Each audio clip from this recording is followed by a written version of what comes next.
Nós estamos na Serra do Cipó, a cerca de 100 quilômetros de Belo Horizonte, Minas Gerais. Essa é uma região de rica biodiversidade, onde é possível encontrar diversas espécies vegetais endêmicas. Espécies que só aparecem nessa região do planeta. As canelas de ema, ou velózias, estão entre essas espécies, que são muito frequentes aqui nessa região.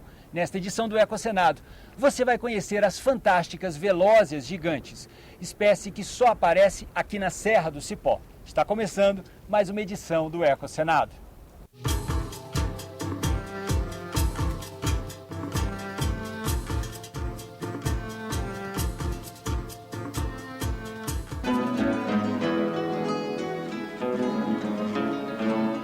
Situada na porção sul da Serra do Espinhaço, próxima à cidade de Belo Horizonte, a Serra do Cipó abriga uma fantástica variedade de espécies vegetais.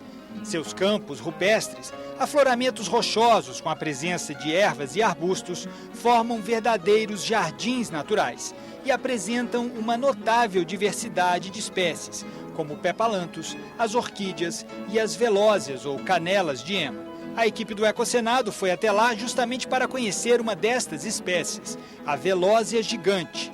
E o engenheiro florestal Edvardo Elias, funcionário do Parque Nacional da Serra do Cipó, nos acompanhou nesta visita.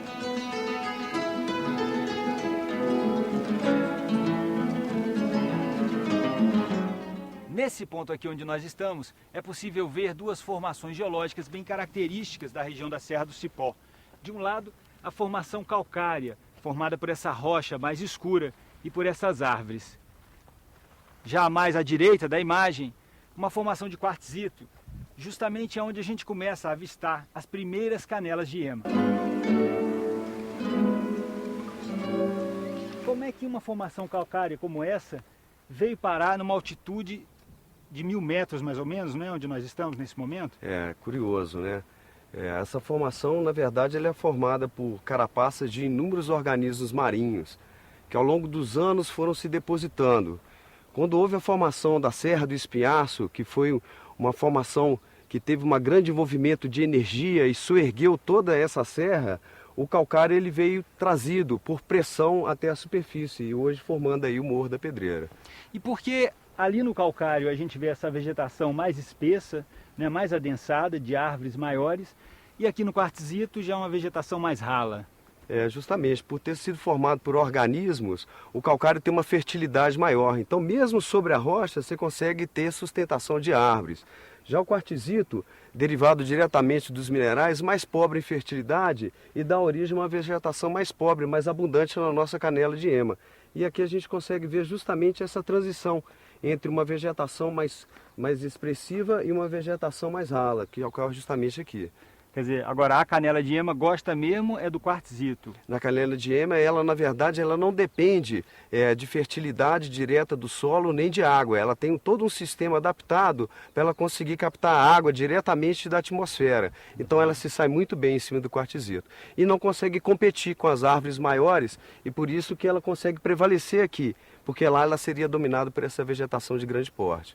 Agora, as velózias gigantes a gente só vai ver mais adiante. Mais adiante nós vamos ver as velózias gigantes, unicamente aqui na Serra do Cipó. Então vamos continuar lá? Vamos lá. Vamos lá.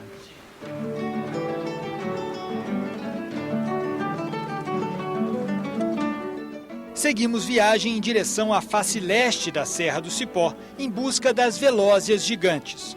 Mas paramos mais uma vez para entender melhor o papel da serra como divisor de biomas.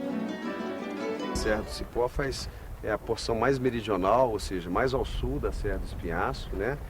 Que é uma das maiores cadeias de montanha que existe no Brasil. E essa cadeia de montanha, especificamente aqui na Serra do Cipó, ela funciona como um grande divisor de biomas. Como o vento geral da de leste para oeste, trazendo a umidade marítima, a Serra do Cipó funciona aí como uma barreira a essa umidade, que permite o aparecimento na zona de maior umidade da Mata Atlântica e na zona de menor umidade o ecossistema típico do Cerrado. Nesse alto de serra, então, acontece o campo rupestre, onde você tem algumas espécies que, apesar de ocorrerem sob a pedra, aproveitam essa alta umidade e conseguem captar a umidade do ar para o seu crescimento. Dá para perceber essas nuvens chegando, sendo retidas no alto da serra, e já na outra porção da serra você já vê que essa ausência de nuvem, né? Com um tempo mais claro, com um ecossistema mais característico, mais seco, né?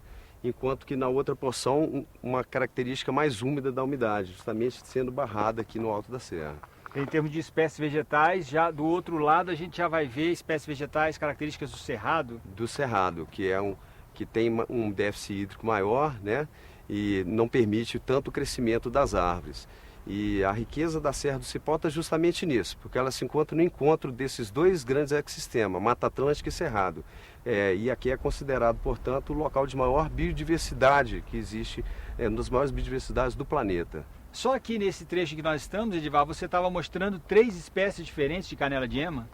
Tem uma logo aqui, uma canela de ema bem característica, com as folhas mais longas.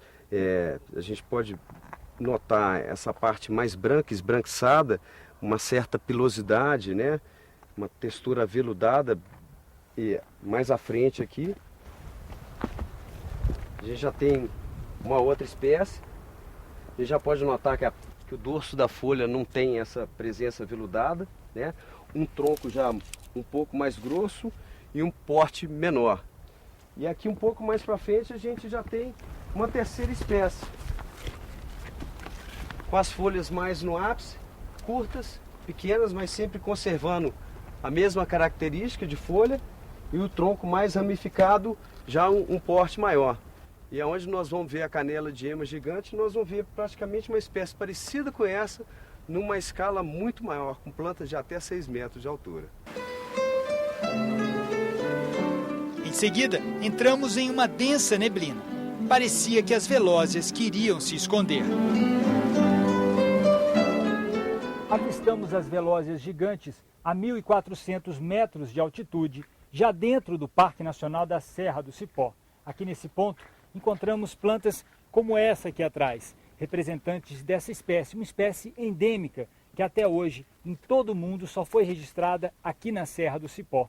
Edivar, quais as condições que levam à ocorrência desse tipo de planta aqui nesse ponto em que nós estamos? Elas são favorecidas aqui primeiro pela proteção dada pelas pedras, que deixam elas protegidas do fogo. E o fogo geralmente costuma matar as espécies mais novas. E o outro ponto é a própria arquitetura da planta, né? Ela tem um formato em espiral que permite o acúmulo da água e, sendo em espiral, ele desce lentamente, permitindo a sua absorção. Não necessariamente ela precisa retirar água do solo. Na verdade, as raízes dela não funcionam com a função de absorção, apenas com a função de fixação no solo.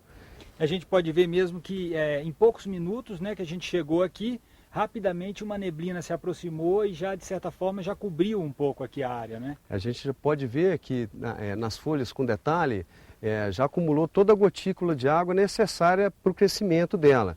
Como o crescimento é lento, essa água é suficiente para manter esse crescimento em média aí de 1 centímetro por ano, o que permite a estimativa, inclusive, da idade dela. Uma planta de 5 a 6 metros de altura, a gente pode estimar que ela tenha de 500 a 600 anos de idade. A gente pode ver aqui as antigas bainhas da planta, né, que são a base da inserção das folhas e que vão se acumulando ao longo do tronco, do pseudotronco, na verdade, do caule dessa planta, e que auxiliam no acúmulo de água, né, juntamente com as raízes dela, que vão formar esse caule assim tão espesso. Na verdade, as raízes saem pela parte superior e vão se aglomerando em torno dessas bainhas aqui, aproveitando inclusive dessa umidade presente, né? A gente vê que está bem úmido ainda, né? E vão se aglomerando ali até formar aquele pseudotronco ali, causando a sustentação da planta, né? A gente observa aqui que ela cresce exatamente em cima da pedra, né, Edivar? Ela aproveita as fissuras da pedra e até se confundem, né? Toda essa parte aqui é da velózia e parece muito com a pedra, mas na verdade é um acúmulo aqui de bainhas das folhas e raízes de fixação. Então ela se espalha e aproveita justamente as fendas existentes para poderem se fixar. E aqui também a gente pode observar outras plantas que se hospedam aqui, que na verdade não são parasitas, apenas utilizam o suporte da planta para fixação, como é o caso de bromélias, de orquídeas, né? Ali mesmo é uma bromélia, não é isso? Isso, temos uma bromélia aqui, né? Um bom exemplo aqui não está aqui se alimentando, parasitando de forma alguma a planta. Ela simplesmente utiliza o tronco, aproveita a umidade que esse tronco fornece e tem possibilidade de crescer aqui.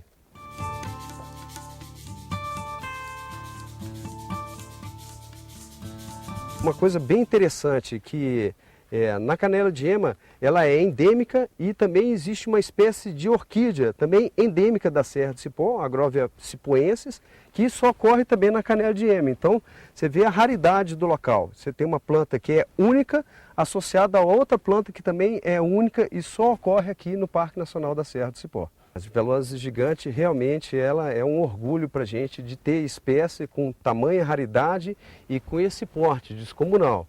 Né? Uma coisa extremamente rara dentro dessa espécie que são as velózias. Um verdadeiro patrimônio, uma joia mesmo aqui da Serra do Cipó. Um tesouro, né?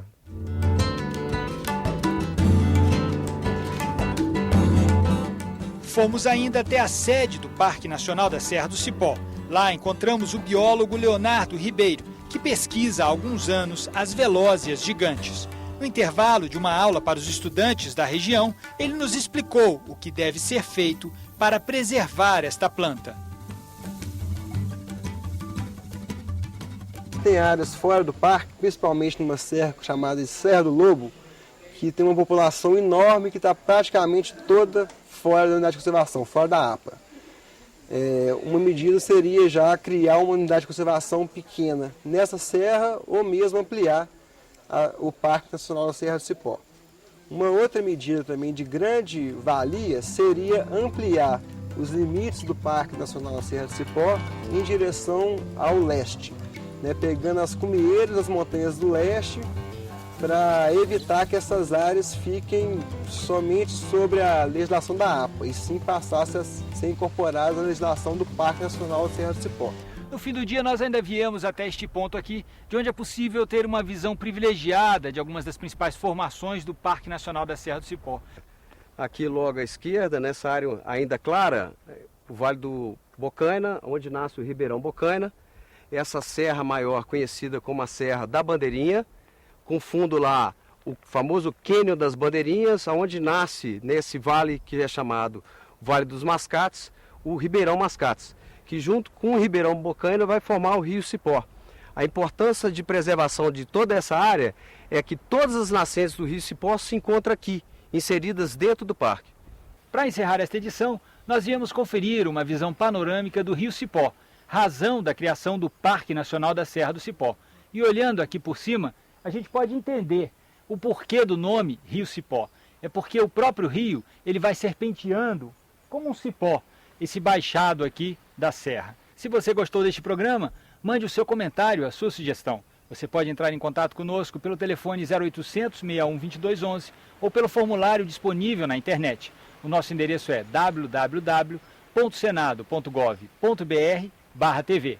Até o próximo programa!